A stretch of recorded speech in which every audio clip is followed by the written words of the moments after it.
So guys आज हम लोग बात करने वाले हैं रेड्यूसिंग रेट क्या होता है और फ्लैट रेट क्या होता है। जब भी आप लोग कभी लोन लेते हो, कोई ईएमआई पे कोई प्रोडक्ट कोई चीज लेते हो, कहीं पे भी आप लोग देख सकते हो, कोई चीज आप फाइनेंस करा रहे हो या फिर कहीं पे आपने कोई पर्सनल लोन ले लिया या फिर किसी भी तरीके का लोन हो सकता है।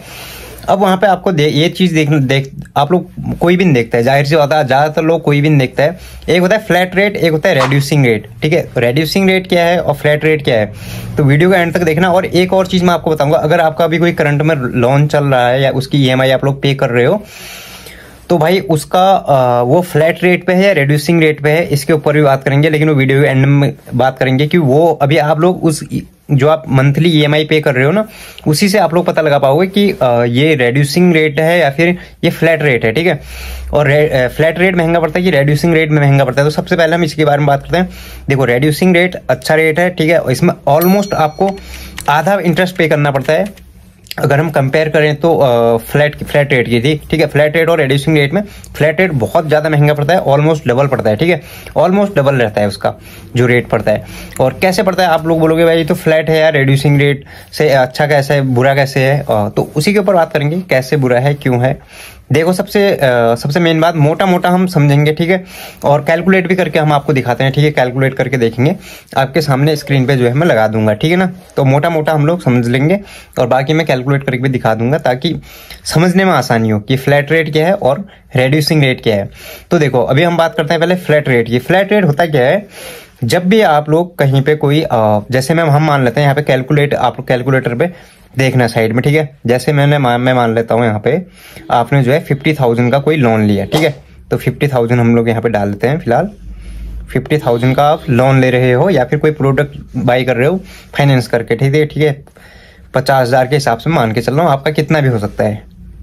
तो यहाँ पे हमने 50,000 रुपये डाल दिए और उसका आप लोग आपको 12% के हिसाब से लोन मिल रहा है, समझ लो कहीं पे। ठीक है, 12% के हिसाब से मिल रहा है, तो हम 12 डाल देते हैं यहाँ पे 12%। अब 12% डाल दिया, ये फ्लैट का मैं बता रहा हूँ। ठीक है, फ्लैट का बता रहा हूँ और उसके बाद हम रेड्यूसिंग की बात करेंगे। ठीक है, तो पहले हम फ्लैट देख लेते हैं, उसके बाद हम रेड्यूसिंग देख लेंगे, रेड्यूस रेट क्या है उसका।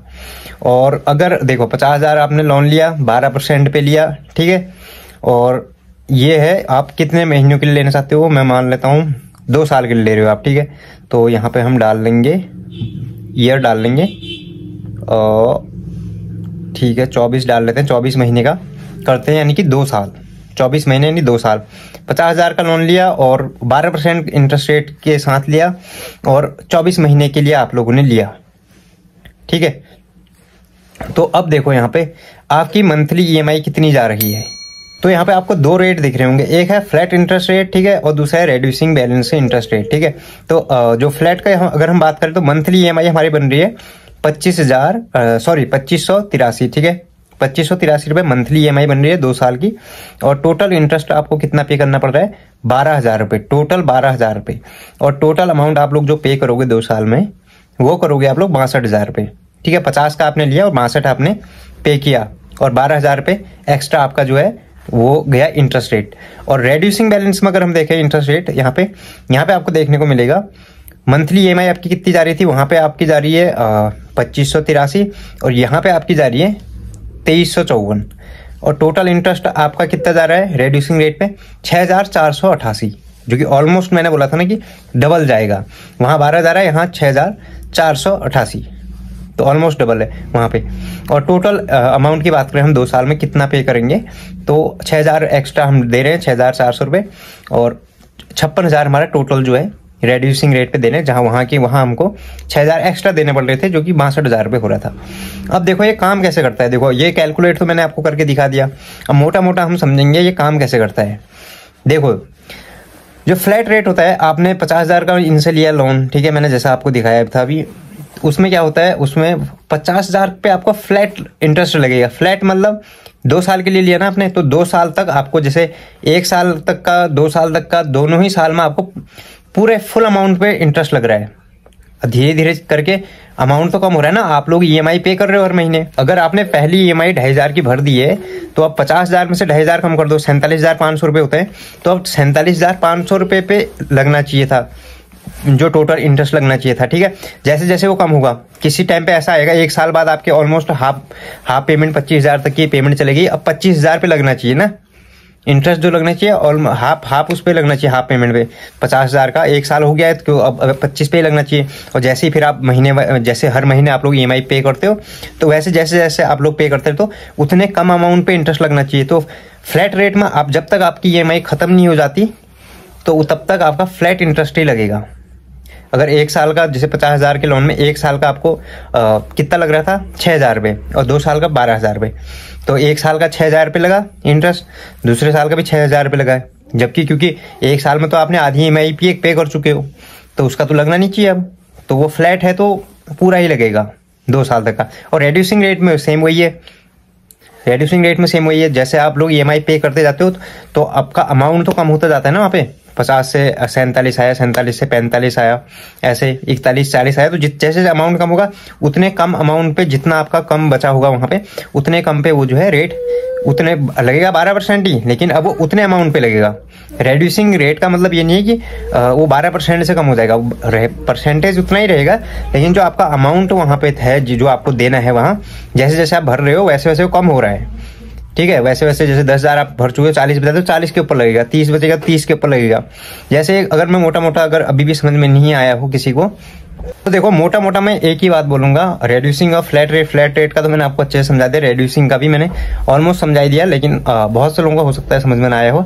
अब मैं आपको एक चीज बताता हूँ, आपने 3 लाख रुपए की FD की, ठीक है, 3 लाख रुपए की FD की, 3 लाख रुपए में आपको बैंक जो है 7% के हिसाब से या जितना भी है 7% 6% के हिसाब से हर साल का पर एनम में आपको ब्याज देता है 3 लाख रुपए का। अब आपने 1 साल बाद 1 लाख रुपए निकाल लिए, तोड़ दिए FD और 2 लाख की FD रहेगी आपकी, ठीक है।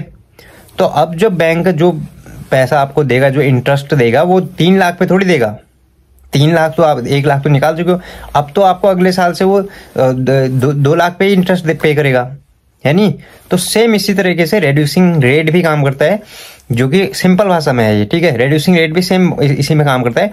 जब तो आप पैसे वहां दे रहे हो भर रहे हो तो उतना कम हो रहा है, उतने कम पे आपको इंटरेस्ट लग रहा है, फिर वो फ्लैट पे नहीं लग रहा। और ऑलमोस्ट डबल, लोग अक्सर सोचते हैं छोड़ना क्या 1-2 हज़ार रुपए की बात है, 2-4 हज़ार की, 1-2 हज़ार 2-4 हज़ार की या फिर 200-400 रुपए की बात नहीं है, ऑलमोस्ट डबल अमाउंट की बात है। अगर आपको रेड्यूसिंग भी मिल रहा है तो अच्छी बात है, अगर आपको फ्लैट रेट पे मिल रहा है तो भाई ये बहुत महंगा पड़ेगा आपको, है नहीं। वो आप पे कर रहे हो लेकिन आपको उसी अमाउंट पे जो है वो आज भी इंटरेस्ट पे करना पड़ रहा है। आपने 5 लाख 10 लाख रुपए का लोन लिया और आप फ्लैट पे आप लोग उसको भर रहे हो भाई, ऑलमोस्ट डबल। तो लाखों रुपए में आप लोग एक्स्ट्रा डालोगे। ये तो मैंने सिर्फ 50,000 का कैलकुलेट करके बताया है। ये आप आगे अगर कुछ बड़ा लोन लेते हो तो उसमें फ्लैट रेट बहुत आपको नुकसान देगा, बहुत ज्यादा। जहाँ पे 2.5 लाख रुपए आपको ब्याज देना होगा वहां पे आप 5 लाख रुपए दोगे ऑलमोस्ट। तो ये सारी चीजें हैं। और एक और चीज मैंने स्टार्टिंग में बोली थी कि अगर आप लोगों की अभी EMI जा रही है, आपने करा लिए पहले, तो ज्यादातर कोई पूछता नहीं है फ्लैट है कि रेड्यूसिंग है। अगर किसी को पता भी होता तो उतना ध्यान देता नहीं है। तो अगर EMI आप लोग हर मंथ पे करते हो और आप देखते हो कि स्टार्टिंग से लेके फर्स्ट EMI तो हो सकती है, ज्यादा भी हो सकती है किसी की, क्योंकि उसमें प्रोसेसिंग फी, फाइल चार्ज वगैरह बहुत सारी चीजें होती हैं, उसमें ज्यादा अमाउंट भी देना पड़ गया हो। लेकिन अगर आप कंटिन्यूसली कई महीनों से EMI पे कर रहे हो, कुछ साल की बना रखी है, कुछ महीनों की बना रखी है, और कंटिन्यूसली आपको सेम ही वो पे करना पड़ रहा है, सेम। अगर आपकी 10,000 की EMI जा रही है, 10,800 की EMI जा रही है, कितनी भी हो सकती है, एग्जाम्पल के लिए बात कर रहा हूँ, 10,800 की जा रही है या 2,800 की जा रही है, कितने की भी एग्जाम्पल, और वो सेम ही जा रही है काफी महीनों से, काफी सालों से वो सेम जा रही है, कम नहीं हो रही है EMI। तो समझ जाना। और मतलब चेंजेस आ ही नहीं रहे भाई, वो सेम ही एक ही लेवल पे चल रही है कि इतना देना है तो देना ही है, लास्ट तक एंड तक जहां तक वो खत्म हो रही है तो वहां तक आप एक ही रेट पे दे रहे हो। तो समझ जाओ फ्लैट रेट पे है और आपको काफी महंगा पड़ गया है वो फ्लैट रेट इंटरेस्ट, वही है फ्लैट इंटरेस्ट रेट, ठीक है। तो होप की सारी चीजें समझ में आ गई होंगी आप लोगों को और सिंपल सी भाषा में। और कुछ डाउट रह गए हो तो कमेंट सेक्शन में जरूर से पूछना यार, वहां पे हम लोग बात करेंगे क्या सीन है आगे का। और कोई टॉपिक हो आपके मन में इन सब चीजों से रिलेटेड तो जरूर से कमेंट सेक्शन में बताइए, उसके ऊपर भी वीडियो लेके आएंगे, ठीक है। तो इस वीडियो को फिलहाल यहीं पे एंड करते हैं और किसी और वीडियो में मिलते हैं जल्दी से आपको, ठीक है। तब तक के लिए bye bye, take care guys.